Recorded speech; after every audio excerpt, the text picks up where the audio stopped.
পলাশ ঠাকুর আর তপনদা। পলাশ বাবার নাম কি? নিতন ঠাকুর। আর আর তপনদার বাবার নাম হলো মহাদেব সাধু। আচ্ছা, কী হয়েছে ঘটনাটা বলেন তো? এরা নাকি অ্যালকোহল পান করছে, অ্যালকোহল পান করার থেকে এই বিভিন্ন সময়ই আপনার হয় মানুষের মৃত্যুর হার। এই ঘটনাটা কখন? কালকে কালকে নাকি অ্যালকোহল না খাইছে, মারা গেছে কখন? আজকে সকালবেলা ব্যথা হচ্ছে। দুজন কি একসাথে মারা গেছে? পাশাপাশি টাইমে। জি, ঘটনা এক হয়েছে। এরা মানে কি নিয়মিত এরা পান করে নাকি? এরা কি স্পিরিট নাকি বাংলা কোনটা কোনটা পান করে?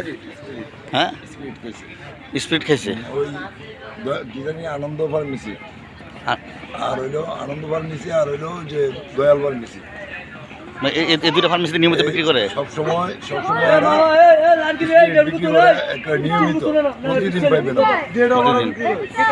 ডেট ওভার বিক্রি করে। তাহলে আমি তো যতদূর জানি এর আগেও আপনাদের এই মহল্লার কয়েকজন মারা গেছে এই স্পিড পান করে। প্রায় সময় হ্যাঁ, ডেট ওভার স্পিড খেয়ে মারা গেছে। ডেট ওভার স্পিড খেয়ে। এটা কি বোতলগুলো পাওয়া গেছে?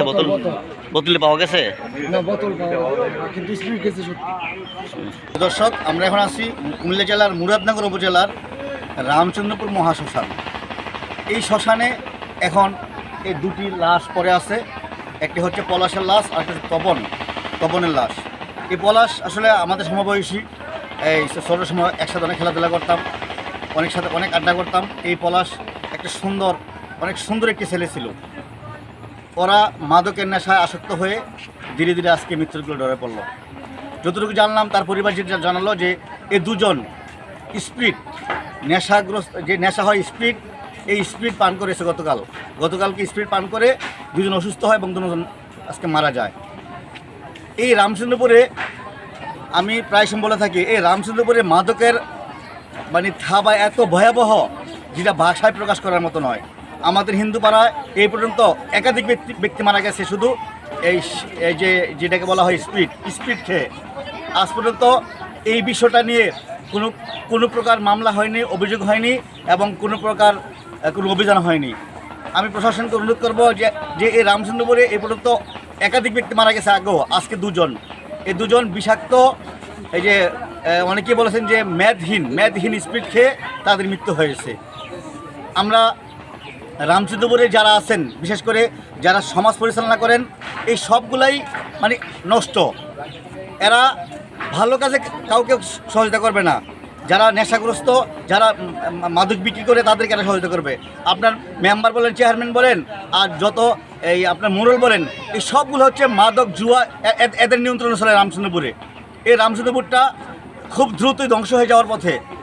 রামচন্দ্রপুর সুশীল সমাজ যারা আছেন, সুশীল ব্যক্তি যারা আছেন, আপনারা এগিয়ে আসেন, আপনারা কথা বলেন, আপনারা মুখ খুলেন, এই সমাজ থেকে অন্ধকার দূর করেন, এই সমাজটাকে বাঁচান। না হয় রামচন্দ্রপুর অবস্থা ভয়াবহ।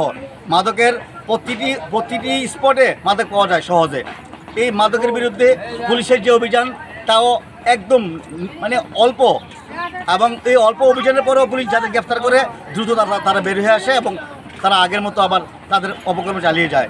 এই রামচন্দ্রপুরকে বাঁচানোর জন্য আমার মনে হয় না যে এখন আমি যারা রামচন্দ্রপুরে আসছেন, রামচন্দ্রপুরকে নিয়ে ভাবেন, চিন্তা করেন, আপনারা এগিয়ে আসেন, এখনই সময়। আর না হয় আমরা এই রামচন্দ্রপুরের যুব সমাজকে আমরা হারিয়ে ফেলবো। যারা মারা গেছে আজকে তাদের বয়স সর্বোচ্চ 35 থেকে 40।